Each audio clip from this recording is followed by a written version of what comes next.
Vamos então, nesses instantes em que nos preparamos para iniciarmos a nossa reunião, elevar o nosso pensamento ao mais alto, em tom de agradecimento a Deus por mais uma oportunidade de estarmos reunidos em torno do Evangelho do Mestre Jesus, que essa nossa separação física seja irrelevante na medida em que em pensamentos e intenções estamos vibrando na mesma sintonia.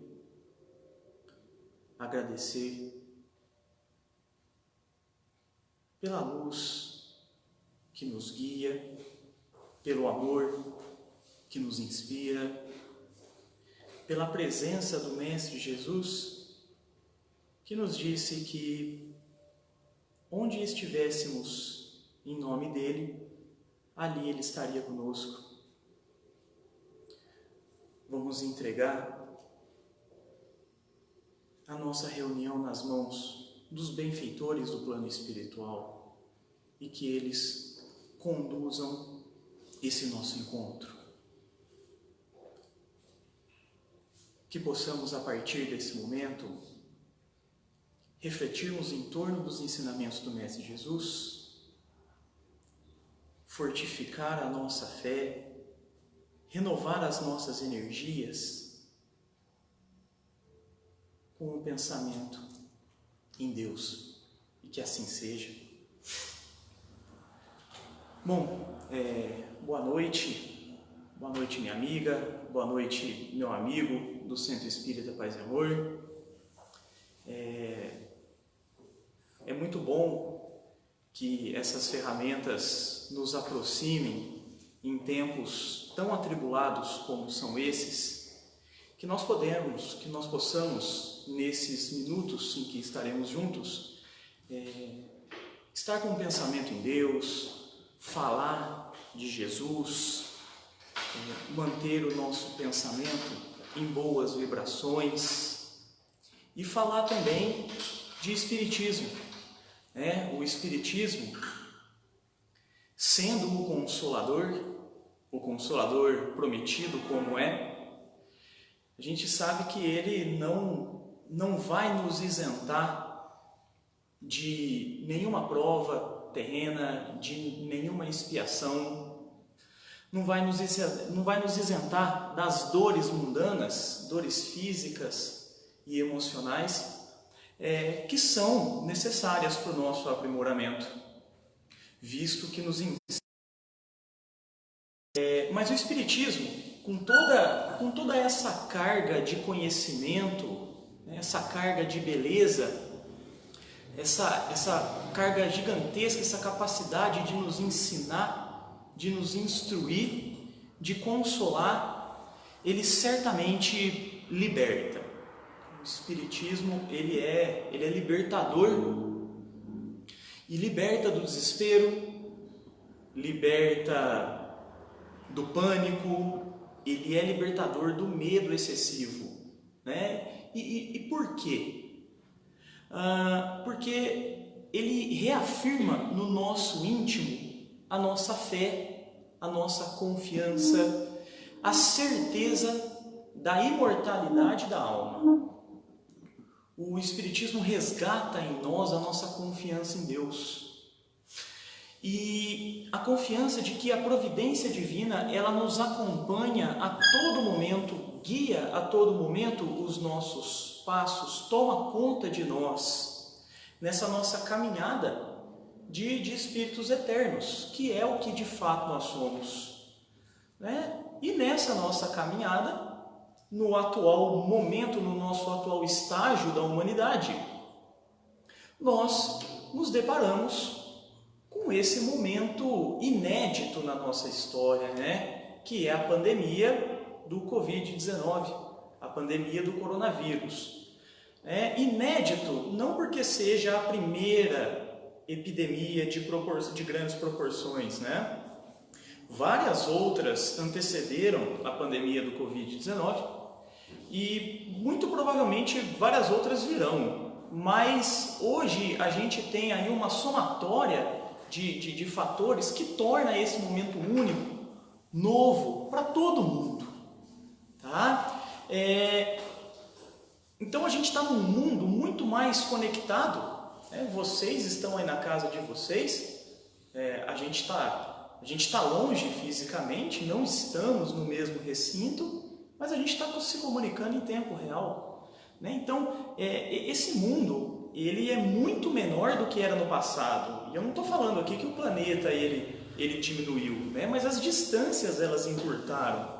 As velocidades elas são maiores, os meios de comunicação, os meios de transporte fazem com que o mundo ele seja muito mais integrado, conectado do que era no passado.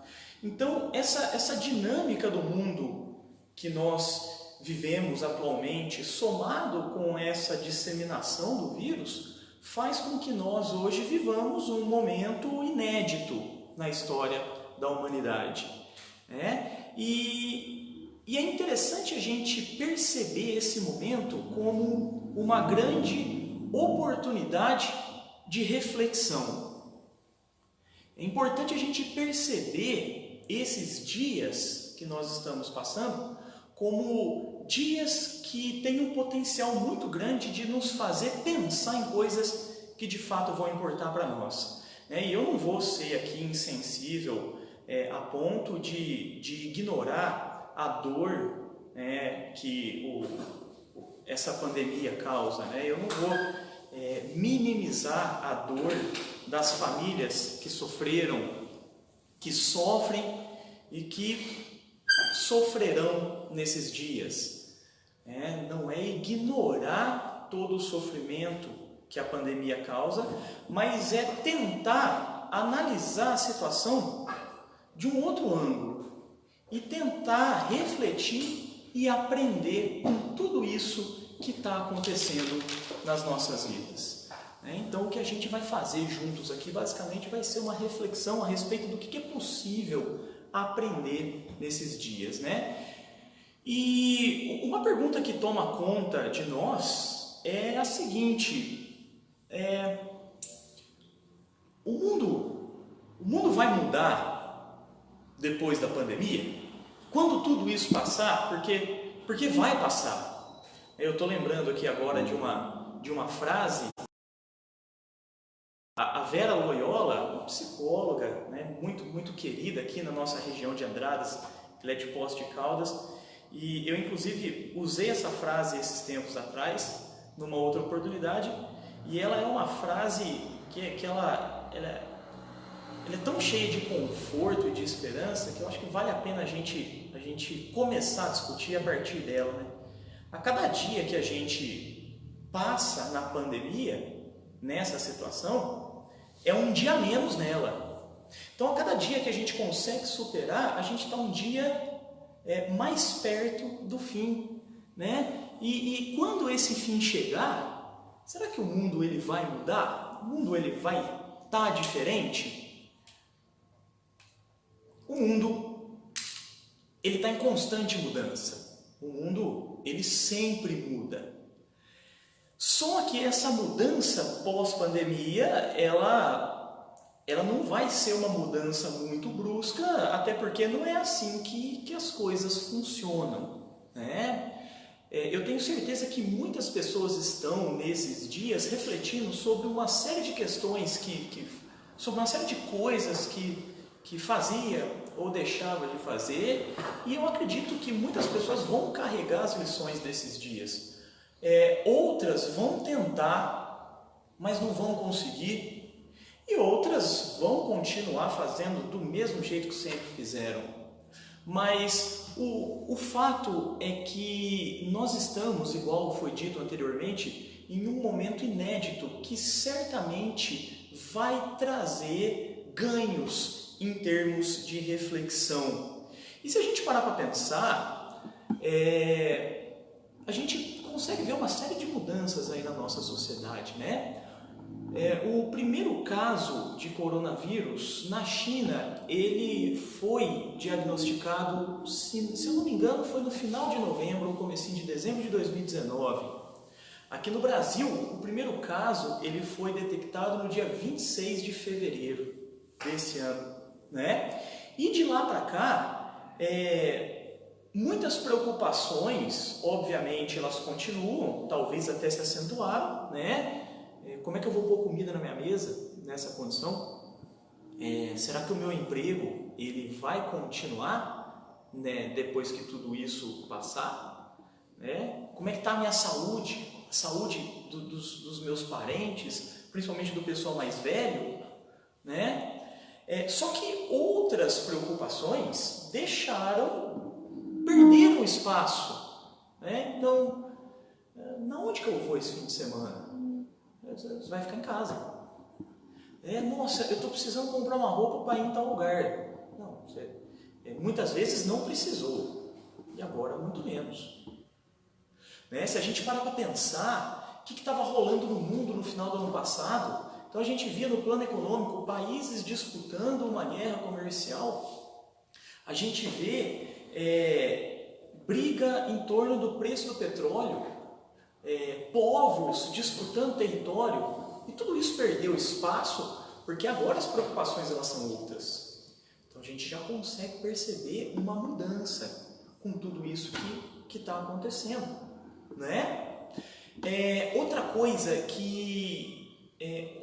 também que a gente pensa, seria esse momento de pandemia o início da regeneração do nosso planeta? Então, seria a pandemia o início do período de regeneração da Terra? Nós sabemos que o nosso planeta ele se encontra em um final de ciclo. E a gente está para iniciar um novo ciclo terrestre. Nós estamos saindo de uma era em que o nosso planeta é um planeta de provas e de expiações e entrando, batendo as portas aí de uma nova era, que é a era da regeneração. Então, quem vem encarnado no nosso planeta vem para cumprir suas provas, suas expiações, e esse período ele está terminando para nós encarnarmos em um planeta futuramente, onde o bem vai se sobrepor ao mal, e aqui vai ser um lugar de regeneração. Assim nos instruem os espíritos superiores. E seria essa pandemia o início do período de regeneração?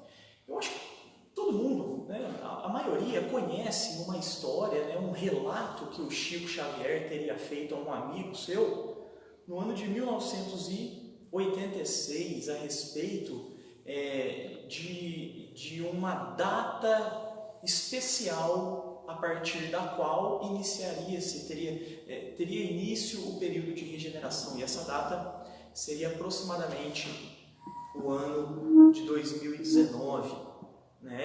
E o Chico Xavier, ele tem crédito suficiente para que tudo aquilo que ele tenha falado publicamente, ou ainda que confidenciado aos mais próximos, que tudo isso seja levado a sério.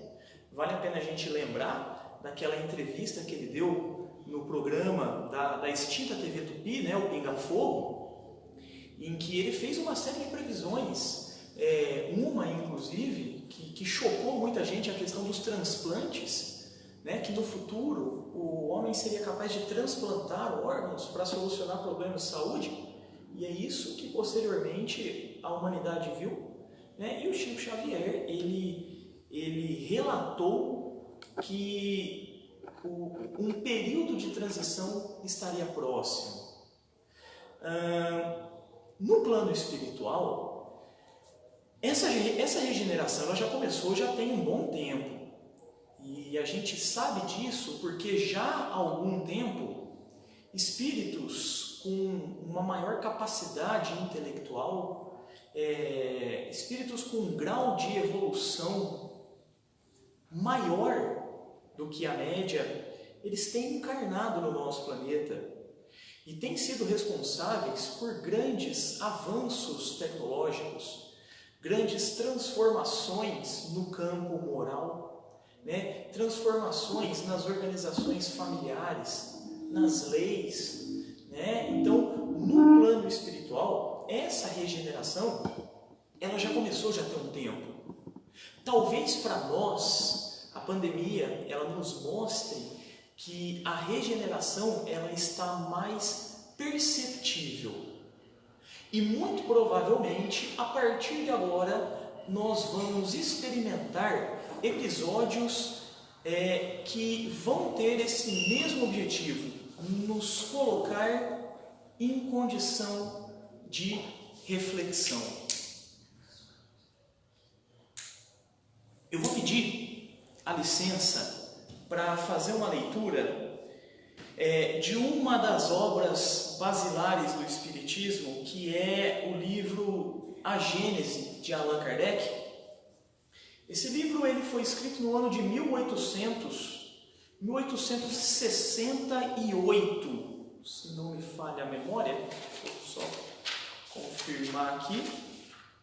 1868, então lá se vão 151, 152 anos atrás. E eu queria fazer a leitura, e a gente vai refletir sobre ela, dos itens 33 e 34 do último capítulo do livro, que é o capítulo Os Tempos São Chegados. E no item 33 está escrito o seguinte: a regeneração da humanidade não tem, pois, absolutamente necessidade da renovação integral dos espíritos. Basta uma modificação nas suas disposições morais. Então, quando a gente fala de regeneração do planeta, não é que a humanidade ela vai acabar e vai dar, porque isso seria inviável. Nós somos quase 8 bilhões de encarnados no presente momento. E a regeneração ela não viria por meio de uma substituição integral, mas sim na provocação de mudanças morais da nossa sociedade. Esta modificação se opera em todos aqueles que a ela estão predispostos, quando são subtraídos à influência perniciosa do mundo. Aqueles que retornam, então, não são sempre outros espíritos, mas frequentemente os mesmos espíritos pensando e sentindo de outro modo. Porque nesse processo reencarnatório constante, em meio a todo um processo de aprimoramento moral do nosso planeta, quem sempre acaba encarnando, reencarnando, são em maioria os mesmos espíritos, que quando retornam com a moral aprimorada. Quando este melhoramento é isolado e individual, passa despercebido e sem influência sobre o mundo. O efeito é diferente quando se opera simultaneamente sobre grandes massas, porque então, segundo as proporções, em uma geração, um povo ou de uma raça podem ser profundamente modificadas. Vamos fazer aqui uma pausa e vamos perceber que os desencarnes provocados pelo Covid-19 são desencarnes coletivos. Então a gente está vendo desencarnes em massa. Alguns anos atrás, em uma boate no sul do Brasil, a Boate Kiss, Santa Maria, no meio de um show, a boate pegou fogo e muita gente veio a desencarnar dentro daquela boate. De lá para cá, todas as leis de segurança em ambientes fechados, elas foram revisadas e aprimoradas e enrijecidas. algum tempo atrás, alguns anos atrás, o time da Chapecoense estava fazendo um voo para outro país e o avião caiu. E tudo indica que houve negligência por parte da empresa. De lá para cá, a fiscalização em cima de voos aumentou. Quando o desencarne ele é coletivo, ele é mais chocante. E isso provoca na nossa sociedade uma necessidade de rever certos padrões, certos conceitos, justamente para que esses episódios não voltem a acontecer. É o que se nota quase sempre depois dos grandes abalos que dizimam as populações. Os flagelos destruidores destroem apenas o corpo, mas não atingem o espírito. Eles ativam o movimento de vai e vem entre o mundo corpóreo e o mundo espiritual, e por consequência um movimento progressivo dos espíritos encarnados e desencarnados. É de se notar que, em todas as épocas da história, as grandes crises sociais foram seguidas de uma era de progresso. Gente, isso foi escrito no ano de 1868. Se tivesse sido escrito ontem, eu acho que ninguém se espantaria. E por fim, falando da regeneração, eu vou pular aqui uma parte para a gente encurtar. São folhas de outono que caem, e as quais sucederão novas folhas cheias de vida, porque a humanidade tem suas estações, como os indivíduos têm suas idades. As folhas mortas da humanidade caem levadas pelas rajadas e golpes de vento, mas para renascerem mais vivazes sob o mesmo sopro de vida, que não se extinguem, mas se purifica. Então, portanto, para a gente encerrar essa nossa primeira parte da reflexão, eu queria convidar todo mundo a analisar toda essa situação sob um outro ângulo, um outro ponto de vista, e que saibamos enxergar nessa pandemia um episódio que faz parte da evolução. Sem, de maneira nenhuma, menosprezar o sofrimento que ela causa, mas tentando aproveitar ao máximo as oportunidades que ela E conforme o título da nossa o que a gente pode aprender com a pandemia do Covid-19, eu separei aqui 3 coisas, 3 pontos para tocar. São aprendizados que eu particularmente eu tenho percebido, e as pessoas talvez tivessem percebido em outros momentos ou em outras situações, né? Ou outras pessoas com a pandemia eu tenho percebido outras coisas diferentes, mas eu queria fazer um comentário a respeito de 3 coisas que a gente está sendo convidado a aprender, né, diante desse cenário. Primeira delas, todos são iguais perante a natureza. Então, perante a natureza, todo mundo é igual. A gente está vendo que o vírus, ele se espalha pelo mundo inteiro e nenhum país está em regime de exceção.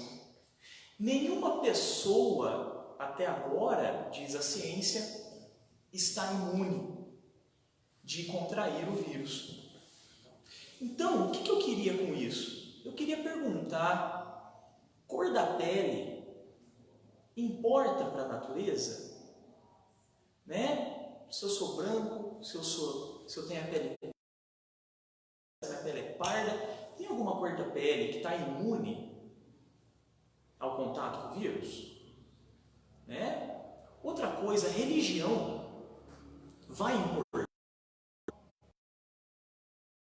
Será que um Deus protege mais que outro?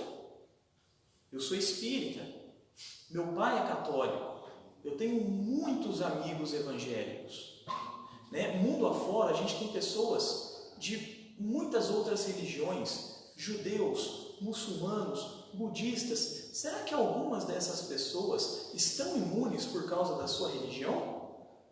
Religião também não importa, né, em se tratando de natureza. Outra coisa, orientação sexual vai importar? Então, se a pessoa ela é heterossexual, se ela é homossexual, independente da orientação sexual dela, ela vai estar mais ou menos exposta a esse vírus? Então, as nossas desigualdades, elas são de ordem cultural. As nossas desigualdades, elas são de ordem da nossa bagagem de outras existências. Então, uns vêm com a prova diferente da prova do outro. Uma limitação física, um comprometimento de saúde. Uns vêm com a prova da pobreza. Outros vêm com a prova da riqueza, porque a riqueza também se constitui numa prova, né? O que você está fazendo com tudo isso que você tem? Mas perante a natureza, é todo mundo igual. Então é importante a gente refletir nisso, porque essa pandemia está nos mostrando isso. Outra coisa, esse sistema de vida do cada um por si, ele faliu. Ele já não serve mais. Essa ideia daquele que fala mais alto, daquele que é mais forte, daquele que é mais truculento, daquele que põe mais medo, da palavra dele prevalecer, isso não está funcionando. Bastou um momento de crise na nossa sociedade para jogar nas nossas caras de que essa sociedade do cada um por si, ela já não funciona. Porque nós estamos vendo pessoas que, se deixadas à própria sorte, não vão conseguir.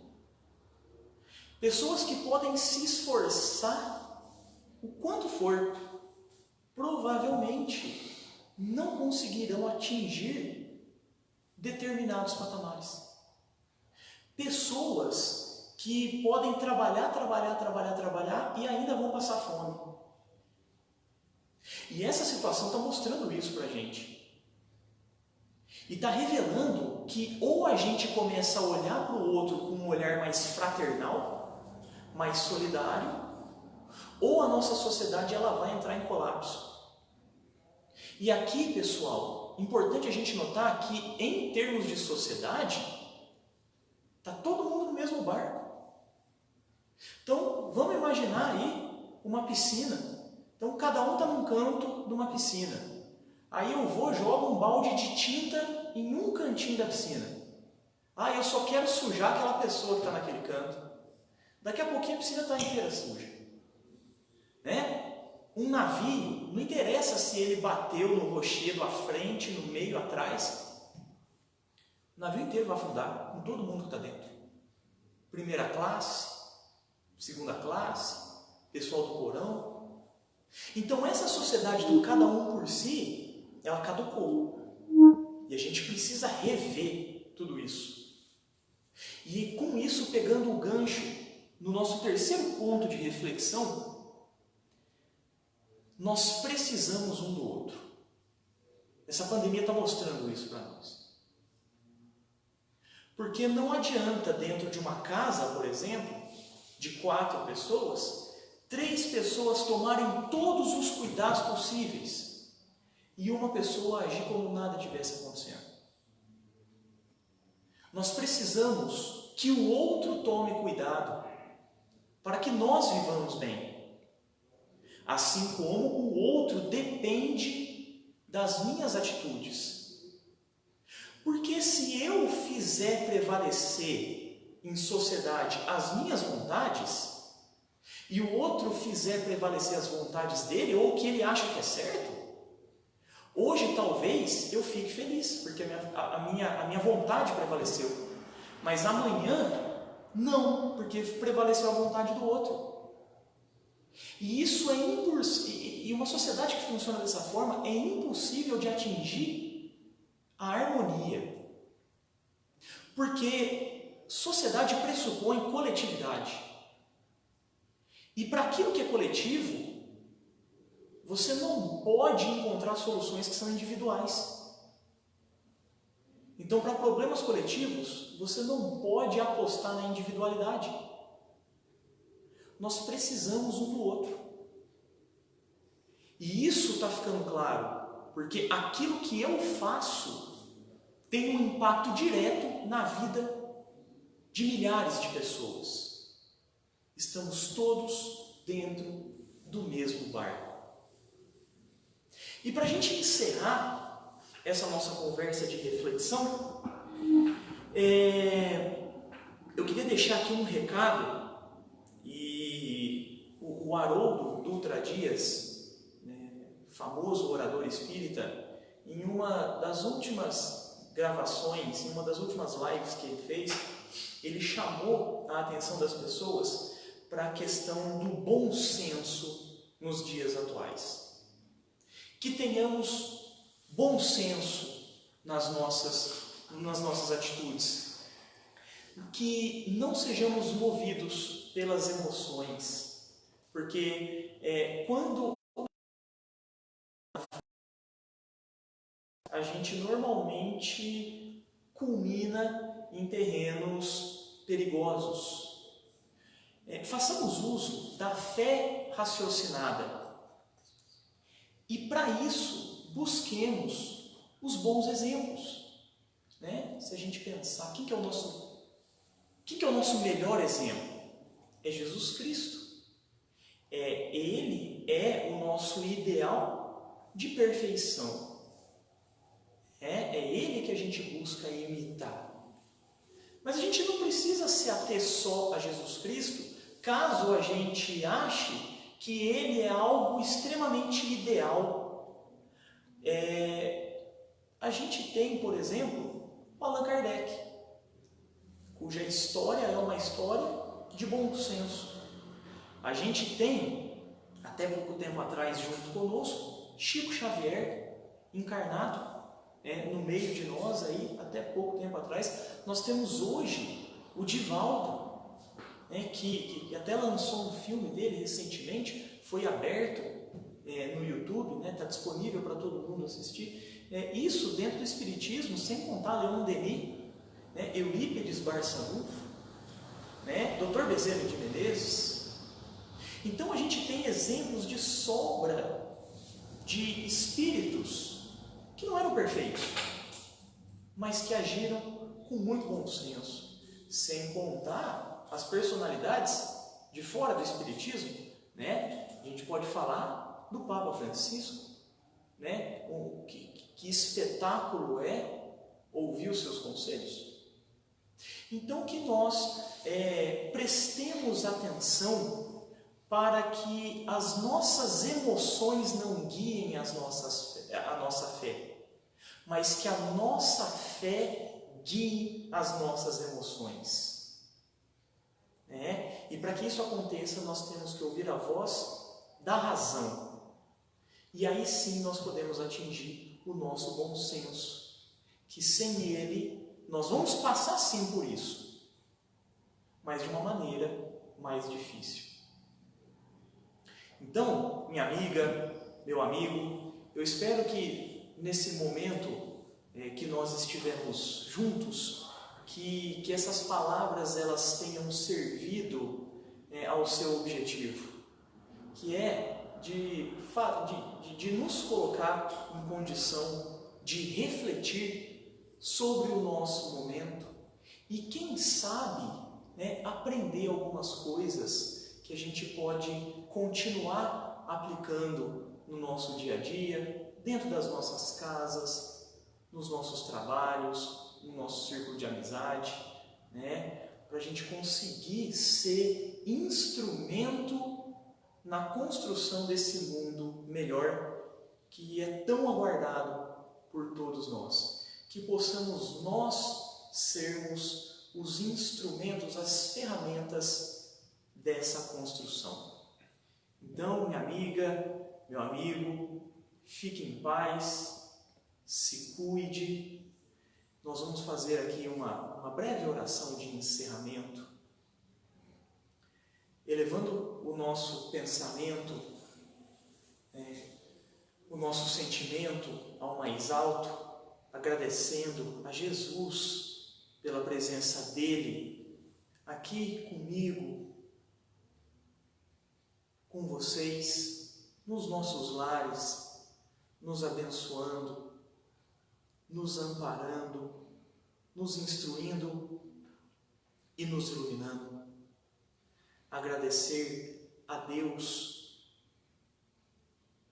pelas nossas vidas, pelo divino dom de viver e por todas as oportunidades que nos aparecem todos os dias. Que essa força criadora fortifique dentro de nós a nossa fé, revigore o nosso ânimo, para que possamos empregar esforços na difícil tarefa da reforma íntima.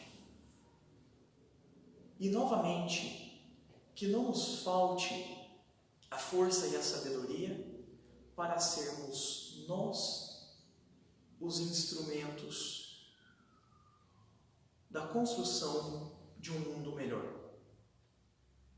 Senhor, fazei de nós um instrumento da Tua paz. Fiquem com Deus, que Jesus os acompanhe, que assim seja.